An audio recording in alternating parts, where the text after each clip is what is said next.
the Bills are a team that maybe have been going under the radar a little bit because everybody's expecting the Jets to either win this division, and some people have the Dolphins as a dark horse. We're kind of looking at this year for the Bills to, kind of regress a little bit. And I think after losing in the playoffs, in back-to-back divisional rounds, the Bills, it gets tougher from here, man. And I do think that they're under the most pressure of any team in the AFC this season. They're under the most pressure. But I want Riv to start this topic first and answer that question. Because, Riv, you're a Bills fan. You're wearing the blue do-rag. You've been waiting on this topic, and I want to hear what you have to say about the Bills. Do you think the Bills are kind of getting slept on right now? Yeah. You fucked me up, bro. I usually gonna go for Urban Swallow, bro. Oh. God damn. My God. Let him finish. Let him finish what he's doing. Because I'm ready to slander. Go. You slander. I'll come back. All right. There's two topics now. Drew starting. Hey, man, listen. Not even his team. When we get to the Dolphins, my team, quote unquote, you guys can go. I have no problem with that. Let's go first for the Patriots. All right, that's cool. Listen, I'm not here trying to be selfish. What a victory. I'm not here trying to be selfish. I just have my thoughts ready to go. I just look at the Buffalo Bills. Yes, of course, there is talent on this team. The defensive line is one of the best defensive lines in the game so long as Von Miller is healthy. We saw a strong regression from the Buffalo Bills, particularly the one that pops out at just any football fan would be that game against Cincinnati. The fact that they had a bunch of injuries to the offensive line and they still were not able to get pressure onto Joe Burrow. But then we go the week after, you see Cincinnati face up against Kansas City, and Kansas City is getting a ton of pressure on Joe Burrow. It simply couldn't have been the case, especially with Ed Oliver, Gregory Rousseau. I mean, there's just guys on this team that should have been able to get to the quarterback that simply weren't able to. But if Von Miller's healthy, this defensive line should continue to be one of the better ones in the National Football League. Matt Milano, of course, being one of the better middle linebackers at his position. The concern here for me with the Buffalo Bills, two things. Their secondary, is Trey White going to be back to Trey White?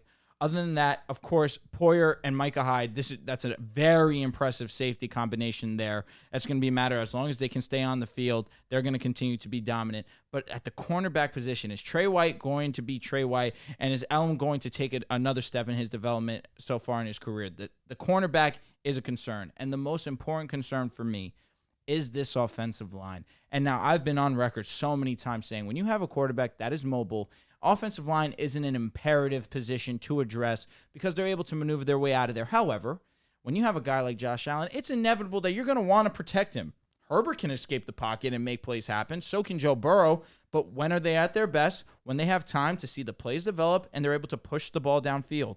Josh Allen, these last couple of seasons, have been able to do that. He's getting forced outside the pocket. He's being forced to make throws that necessarily aren't the smartest decisions, but he's Josh Allen. He trusts his arm, and then that's when turnovers happen. And that's when you're giving the ball over and you're putting the opposing team in position to score, and that is just never a recipe to be consistent and win footballs at a consistent basis.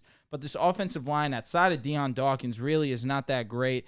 I look at the wide receiver position. Stephon Diggs is amongst the elite in the National Football League. Other than that, we're looking at a bunch of mediocrity, and I say that kindly to Gabe Davis. To say he's average is not disrespectful. He is just an average wide receiver. Crazy. Is that rude to say? Come on, what are we doing here? What's the word that I should use to describe him then? Solid. Which coincides with average if you ask me. And then with the running back position, I have optimism for James Cook. We saw it last season with not that many carries, still able to average over 5 yards per carry, very efficient with his touches. I understand that Damian Harris was brought along to coincide him as well with the loss of Devin Singletary. Damian Harris is definitely going to get some usage, but I'm optimistic that James Cook gets involved a little bit more just for the fact that he also is a great receiving option out of the backfield, and that'll be a great check down option for Josh Allen, so that way he does not need to be this, not just the best passer on his team, but of course the best rusher on his team. And would I be surprised if he did that in back-to-back seasons? Absolutely not. He is special. He is one of the most talented football players in the National Football League. But it's something about this team that I can't buy in on. Maybe it's the fact that Von Miller's getting up there in age, and last season we saw him go down to an injury. How is he going to be back? I saw him when he was in blue and orange suffer an injury as well that derailed our season. Understanding that Von Miller's Von Miller, I expect him to fully come back and be dominant. He was. With the Rams, he was fantastic. Last season, prior to tearing his ACL again, he was dominant. You saw the season change for the Buffalo Bills. Maybe it's the fact that they simply just have not gotten better. From year to year, they were one of the most dull in free agency. They really did not make anything happen aside from what? Bringing in Damian Harris. This is a team that should have been buyers, really trying to compete, but understanding that they're limited in cap space. They're really handcuffed in what they're able to do. I understand that this is a playoff team, but this isn't the division winner to me. This is a wild card. This is a wild card team, and I think that from last season to this season, Josh Allen's going to be Josh Allen, but overall, this team is not going to be what the Buffalo Bills have been. Even Gonna take that, Ribs? Getting disrespectful. he said you said we're not Said the wild card. wild card team. So You who are guys the are- division? Who are the division winners? The Dolphins and the that's- Jets. Only one. I think It's only the 3. Bills and the Jets will have similar win-loss, And the Dolphins. but I think that the Dolphins will vary. I say comfortably. I think comfortably. I am sound with the idea that the Dolphins win the division. Josh, Comfortably, how many games do you have them winning? I'm saying I'm comfortable with my idea. I have the Dolphins winning 11-12. how many games do you have the Bills winning? I have the Bills winning 10-11.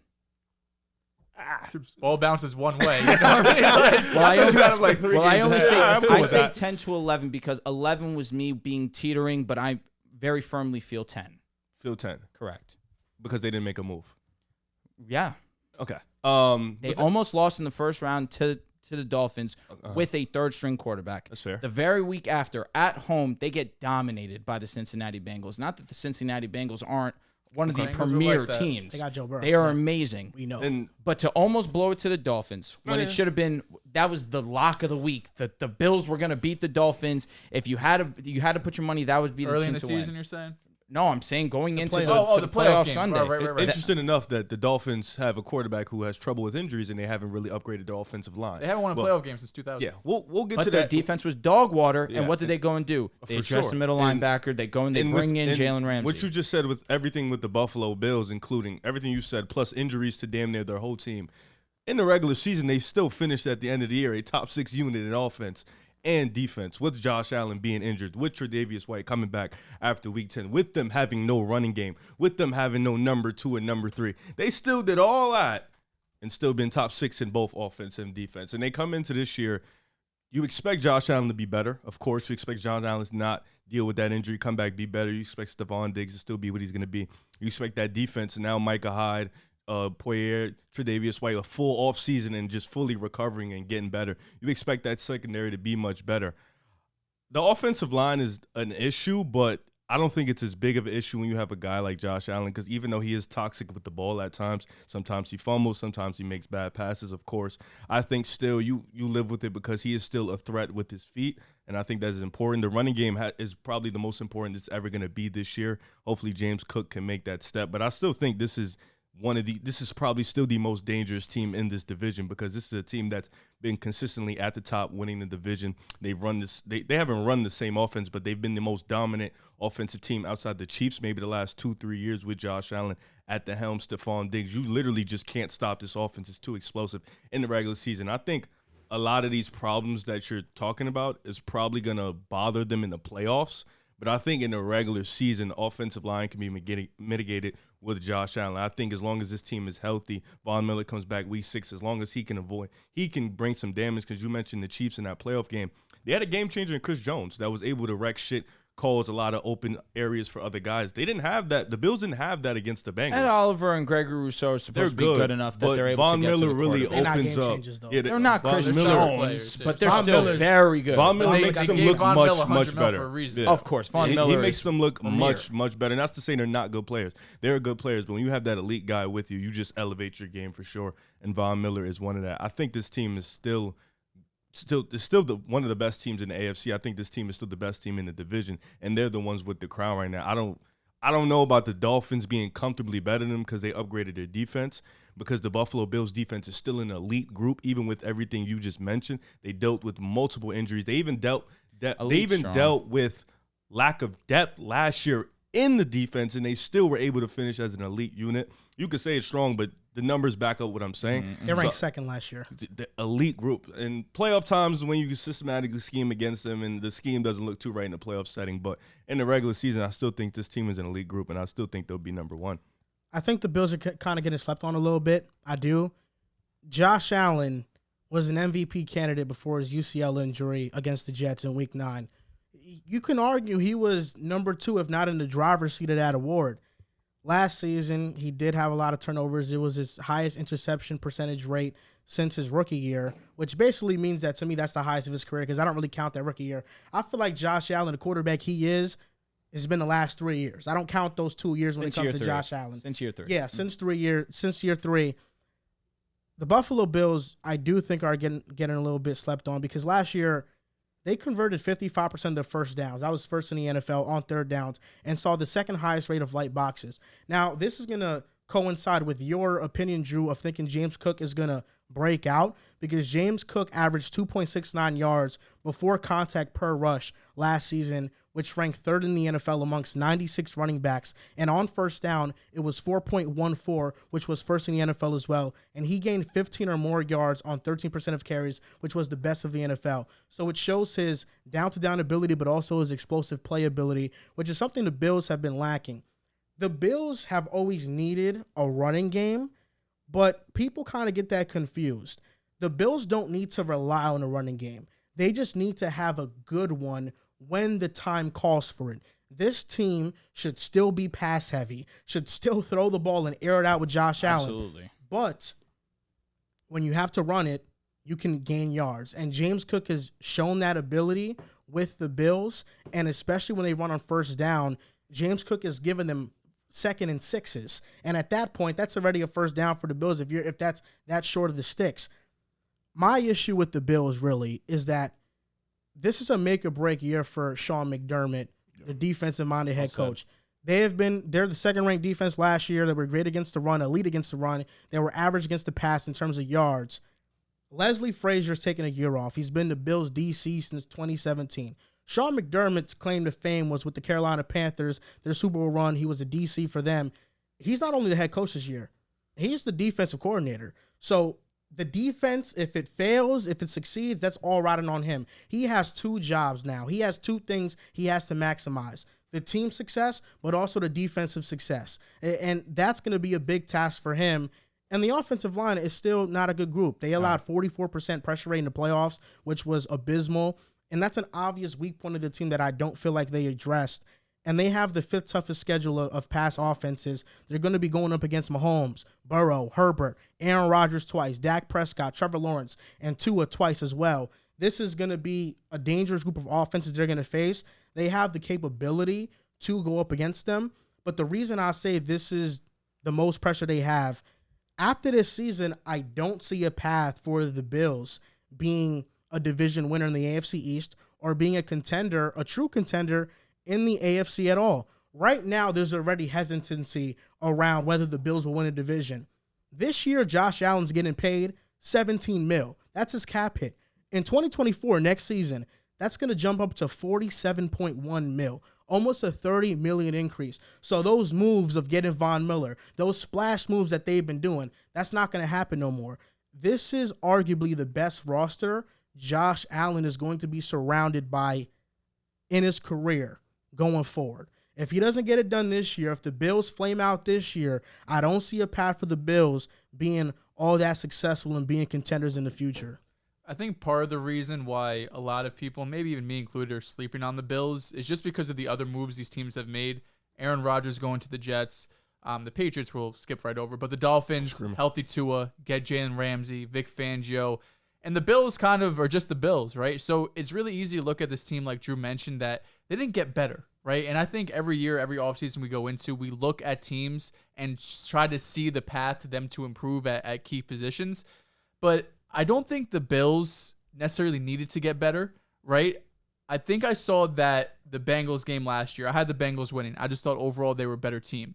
But that's not because the Bills are a bad team, right? The year before, they were 14 seconds away from beating the Chiefs, right? They were 14 seconds away from going to the AFC Championship, and who knows what could have happened after that.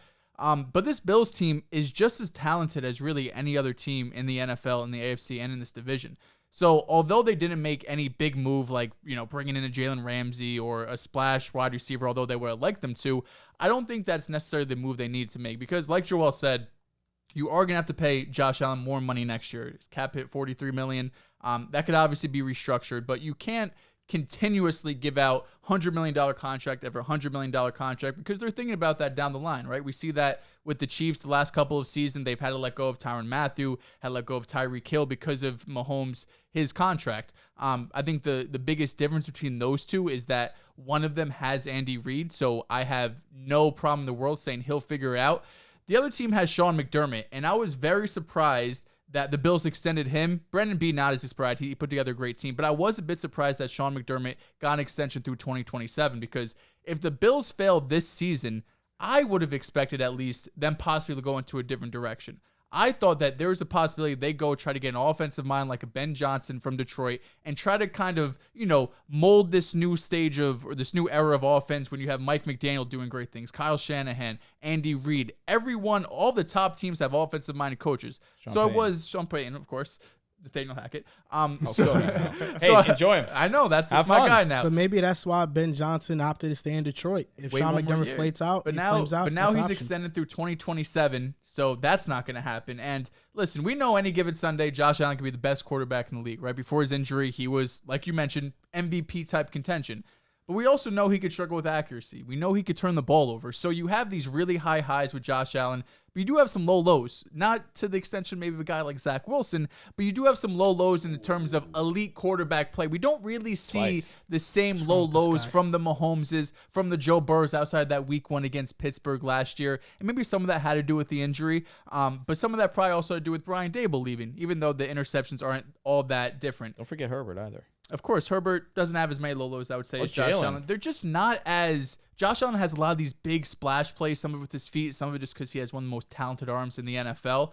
I do wish, though, the one move they would have made was to get another weapon on this team. I think the X factor is Dalton Kincaid. Select him in the first round, and although he's listed as a tight end, I wouldn't be surprised if we saw him line up at slot more than in line at tight end. He could do both, and I think it gives him a bit more, versatility and flexibility to attack the middle of the field, being in the slot compared to in line where it's a bit harder to get off. But I would have liked them to see sign DeAndre Hopkins. They were in the Odell sweepstakes, but they weren't able to get either of those guys. And when you look at the rest of this team, we know how great Stephon Diggs is. You were a big Gabe Davis guy last year. Don't know how you feel about him this year, but I think we know his role. He's a deep threat. And then the rest, it's Khalil Shakir, Trent Sherfield. Mm-hmm. It's not great. And running back, I know you're a big James Cook fan. They brought in Damian Harris. I think he's going to get a lot of first and second down work. James Cook is explosive, but he's 190 pounds. And that doesn't always, translate to being a workhorse type running back. I think James Cook could be one of the best third down backs in the league. I think he could handle 150-ish carries like he did last year and average 4 or 5 yards per carry. But I don't know if you could count on him to be your every down back, which is why they brought in Damian Harris. We know the defense is going to be phenomenal. Sean McDermott, he's a great defensive mind. I'm not saying you should fire him, but we know defensively what they're going to do. They were 4th in defensive DVOA last year. Trey White's going to be 100%. Von Miller will be coming back. Kyer Elam will be going to year 2. They've one of the best second or safety duos in the NFL. I think we all want Buffalo to get over that hump. Well, being Jets fans, we don't, but I think NFL fans are kind of all waiting for Buffalo to get over that hump, get to the AFC Championship game, get to the Super Bowl.